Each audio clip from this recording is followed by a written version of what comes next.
Akakiiko ka Paalamenti akasunsula abalondeddwa pulezidenti nga kakulembeddwamu omumyuka wa Sipiika Jacob Oulanyah olunaku lwa leero kansunsudde amyuka Ssaabaminisita General Moses Ali okulaba nga oba asaanidde ekifo kino ekyamuweebwa pulezidenti. Oluvannyuma bw'avudde mu kakiiko kano, General Moses Ali ayogeddeko naffe n'atunnyonnyola nti ye mwetegefu okuweereza bannayuganda ng'era emyaka eriye si kikulu, era awagira Pulezidenti Museveni ku nsonga y'okulonda abantu abakadde kubanga mu bo amagezi n'okulungamya ababaka naddala abato kwe beesigamye mu kuteeseza eggwanga.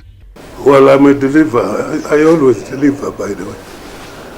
And sickness is not a monopoly to me. Anybody can fall sick. And anybody can fall sick and come back. So, to me, it's not a surprise. And as a question of delivery, I think I've always delivered, and that's why the authority keeps appointing me.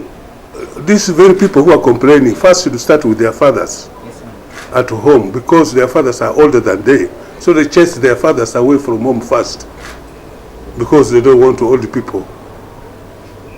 These people who are opposing us being old, still leading. Ali agambye nti oyo yenna agamba nti mukadde alina okugenda neyeebuuza ku bantu abamulonda abe Adjumani kuba bamwesiga ne bamulonda okubakiikira mu lukiiko olukulu olw'eggwanga.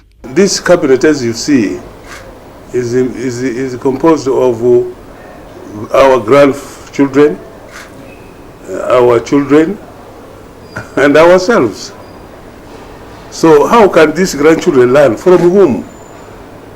Who will guide them? So we needed to be around to say, hey, that is not the way.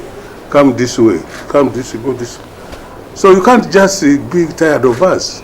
Wabula bwe tumubuuzizza ku ky'emmotoka ebbiri ezinaamuweebwa ku bifo ebibiri byalinanga omumyuka wa Ssaabaminisita n'ekyokubeera omubaka omulundi owe Adjumani kuba kino kibeera kyonoona ssente z'omuyiwu w'omusolo naddala eri ababaka abalina ebifo bibiri nga okugeza baminisita ng'era babaka b'ebifo eby'enjawulo mu ggwanga. Moses Ali atwanukudde nti eno si nsonga y'amaanyi kasita emmotoka eziba zibaweereddwa ziba zikola emirimu gya gavumenti. I'm a first deputy prime minister.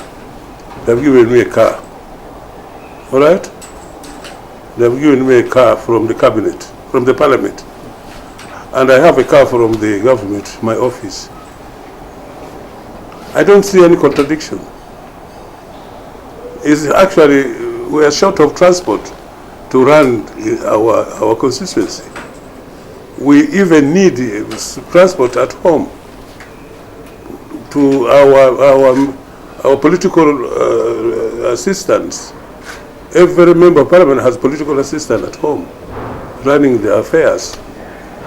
So I don't see any contradictions here or double payment. General Moses Ali teyasobola kusunsulwa ne banne kubanga yali mukosefu. Joanita Mbabazi, Kingdom TV, amalindirire. This is Kingdom TV.